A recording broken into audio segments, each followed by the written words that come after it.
everybody, Dutch Sense here. 5:23 p.m. Central Time on Wednesday, October 22nd, 2014. And I've got you over here on phys.org. This is a very interesting article they just put out. It has to do with what we've been calling a global uptick, and it is now admitted by the professionals that a global surge has been underway since 2004. They bring up the number of 8.0 and greater earthquakes since 2004, which is 18. They name it out as being literally, they call it global surge, we call it global unrest, but we're both talking about the same thing. Now, where does this come from? This is a conference that's being held as of today, 19th, 20th, 21st, and 22nd, by the Geological Society of America. This is what they are discussing. And they bring up the March 11th, 2011 earthquake. Now let's go back to the article really quick.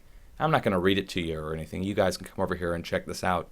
But I will tell you, they talk about how they're still learning, how things are happening that they thought would never happen, having to do with fault lines being activated in areas that were usually low risk.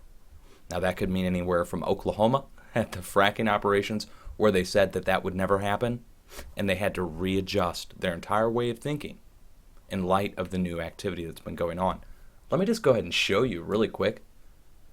In case there's any question, we'll just go ahead and look at the last 7 days of earthquakes. I show this to you guys all the time, but in light of the professionals admitting that there's a global unrest event underway, this is 4.0 and greater internationally, 2.5 and greater in the United States.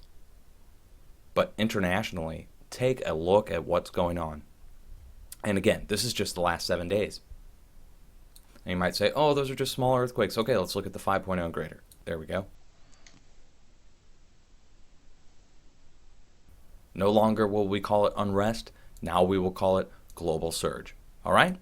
Much love, guys. Be safe. Always have an earthquake plan ready. And be prepared just in case.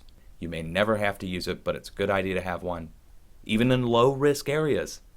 Per the professionals, not me. Have a plan. Cheers, guys.